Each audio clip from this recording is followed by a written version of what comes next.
So I just finished Mafia Old Country, and while originally I was just playing this game for me just to have some fun, I did have some thoughts on it that I wanted to share, so here's a little review for anyone interested in the game. I'm gonna keep it short and spoiler free for all the people. On one hand, Mafia Old Country does a lot of things right. Hangar 13 took the feedback from Mafia 3 that came out 9 years ago and stripped out the poorly executed open world angle and made a strictly linear story driven game, much more aligned with their Mafia 1 remake. They realized they couldn't make a compelling open world while also trying to navigate a strong character driven narrative, so they just took it out, and I respect that. Also, very minor, but I like that the game was first revealed almost exactly a year ago, with gameplay trailers dropping about a month ago, and now the game is out. We need to get back to that. Game devs need to stop telling us about a game that's in development and then dropping a release date like 3 years from now. I think 1 year is the sweet spot to build up some hype. I also like that the game is only $50. It recognizes that it's a short story-based game with little replayability, and it's priced accordingly. I beat the game in about 11 hours, and some of that was spent putzing around in open world exploration mode and leaving the game up while I ate some food sometimes, and I think a straight playthrough can be done in about 10 hours or so, but for $50 at a game of this quality, I think that's kind of fair. But also, I wouldn't blame anybody for waiting for a sale either. I like the setting and the world that Hangar 13 built here. Their rendition of the Sicilian countryside at the turn of the century is just beautiful. It's a little Unreal Engine-esque by design, but they did pretty good in my opinion. A welcome change of pace from the usual stateside, more urban portrayal of the Mafia games. This game goes back to the roots in more ways than one. And the game has an Italian language option in the Sicilian dialect when playing, which is great if you want that level of immersion. Mio padre vuole che facciamo a divertire a Gennaro. Meglio che facete come dice Ido, allora. Occhio vivo, Enzo.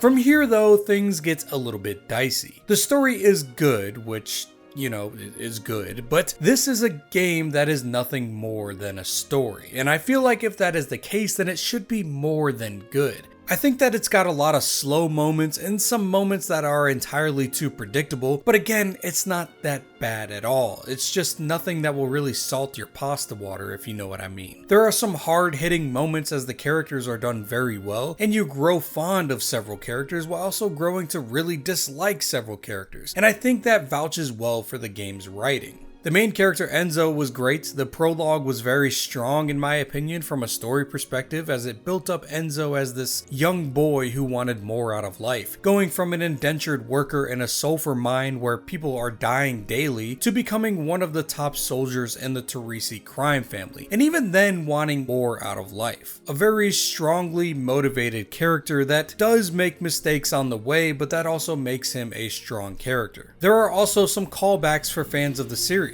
Some obvious ones like Leo Galante, who plays a big part in Old Country, but also some more subtle ones like Sam Trapani, the son of one of the main characters, Luca, who you can see in the kitchen sometimes with his mother. The linear story was a buzzkill for me, and I knew it was going to be a linear game going into it, but I feel like the game was torn in what it wanted to be during development. I'm not going to be like those people complaining that there's no swimming animation in a game where you never need to be in the water, but let's be real, there are things to collect and unlock that require cash, but the only way to unlock a sizable portion of the things is to go to a store on the map. The only downside is you can't get to the store in the story mode unless you are on a mission that brings you there, which there are like 2. And outside of that, there's really no way to explore most of this map that is quite beautiful. The only way you can roam around freely is to choose a separate game mode from the main menu. You have to enter into exploration mode, which neuters the world. It's just a museum for collectibles rather than an actual open world playground. Pedestrians aren't walking around like in the missions, there is no enemies to shoot, there's no way to alert the police, it's just a barren and empty world to look for saint cards and fox statues.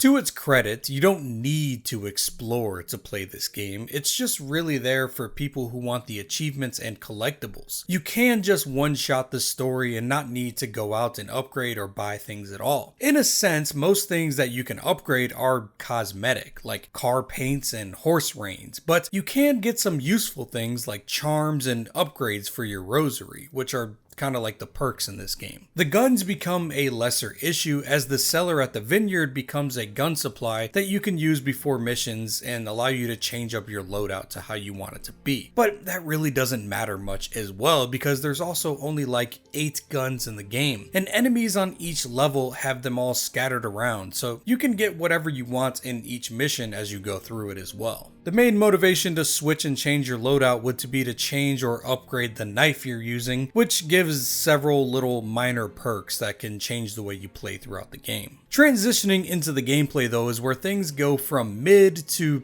kind of weak. The game is basic cover-based shooting sprinkled with hilariously easy stealth sections. The shooting is nothing to write home about. The weapons mostly feel the same aside from a few standouts. You hold cover and then you play whack-a-mole with enemies popping up and down from their cover while having the occasional guy try to rush you with a shotgun or someone tossing a grenade making you change your spot. It's pretty bare bones. Most missions in the game circumvent this boring playstyle by having you do some sort of stealth approach, which admittedly is better, but not by much. It's like 2010 stealth mechanics, using coins or glass bottles to throw and distract guards, sneaking up on them to choke them out or stab the shit out of them, and repeat, using a sort of X-ray vision that nearly every stealth game has a version of. The guards' patrols are some of the most laughably predictable pathing that I've seen in a game in a long time, making the section slow-paced, low-tension, and incredibly easy to navigate. Most guards will have a little chat with each other and then separate to go stare at a wall and never turn their backs again, while other guards walk a patrol of 10 steps and then turn around. It's really basic. There was a moment when I got spotted by a guard and then circled around a crate twice and the guy just kind of gave up and walked away and said something along the lines of, I guess it was nothing. Dude was like a foot behind me, chasing me around a waist-high box and gave up.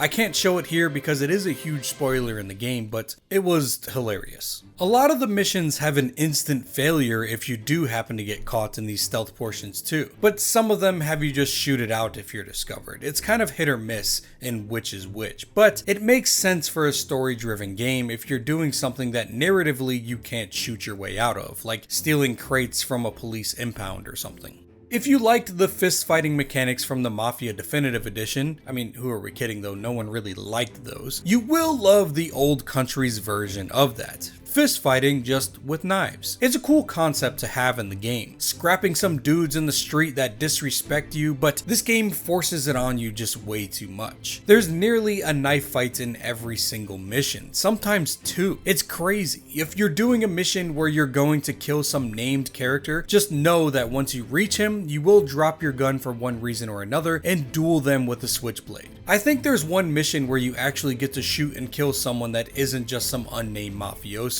And it stood out so much to me because as I was approaching where he was, I was like, oh, here we go. Now I'm gonna knife kill this guy again, but no, I actually just got to shoot him in the head. It was nice.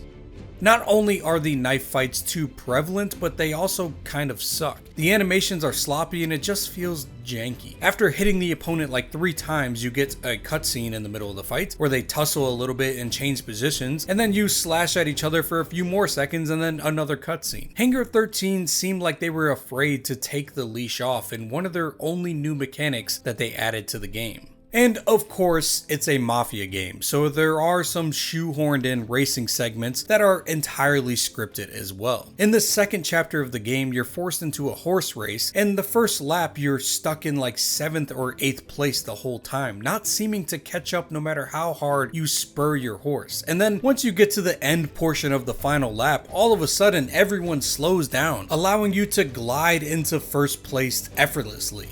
There's also a car race later on that is exactly the same. There's no skill involved. Just don't crash the car and you win. We're almost done, Enzo. We're going to make it. Minchia, take it easy. She's a delicate machine. Figlia puttana, no! As far as performance, I didn't have any issues with the gameplay, no stuttering or glitching, and some solid FPS on the highest settings. I have an RTX 4070, so it is kind of a decent card, but in my experience, the game was just fine. Your mileage may vary though. I had several people in my community post mention the game being buggy for them, and some Steam reviews talk about poor optimization as well, but in my experience, the game ran perfectly fine. Some cutscenes did have some weird Unreal Engine graphical issues with textures and stuff, but it was few and far in between. I did have one glitch in one of the later missions in the game that required a reload from a checkpoint. This truck here was supposed to drive through this gate to allow me to leave this area, but it looks like the truck got caught up on a pole or something, and it just didn't open the gate, so I was stuck. No big deal, I just reloaded the checkpoint, which was like 2 minutes previous, so not really that bad. Mafia Old Country is a strange mix of respectable restraint and frustrating lack of ambition. Hangar 13 nailed the atmosphere, the setting, and the tone of the game, and they clearly learned from Mafia 3's mistakes by focusing on a tight linear narrative instead of chasing an open world checklist. But while the story has its moments, it never rises above good, and the gameplay often feels dated and repetitive. They did what they did good enough, but the game didn't do anything new. Not even with gaming in general, I'm talking about just within the series, there was nothing new. It brought nothing to the table. It took a step back to focus on the basics, and in the end it just became basic. If you're here for the setting and the world building and a few solid character moments in the story, you'll probably walk away satisfied. Especially at a $50 price point, I honestly think that's pretty fair for the quality of the game that's given. But if you're looking for a gameplay revolution or a narrative gut punch on par with the best in the series, Old Country just won't be the one to fill your cannoli. I hope Hangar 13 uses this as a stepping stone to make something truly great with Mafia 4, but as of now, the game is just fine. I give it like a 6 out of 10. I wouldn't really recommend it as worth your time unless you're a massive Mafia series fan or story-driven games are just kind of your thing. Anyway, that's my story. I don't really review modern games very often. I don't know if I ever have, actually, maybe once or twice. I usually review games that are like 20 years old, so this is a big change of pace for me. I just played this game and was just overwhelmed by how mid it was, and I felt like I just had something to say. So I hope you enjoyed. If you didn't, let me know why in the comments. I don't really care, but you'll boost the algorithm. Hope to see you next time. Peace. Scusate, signore. Do you have a moment? No, please leave me alone.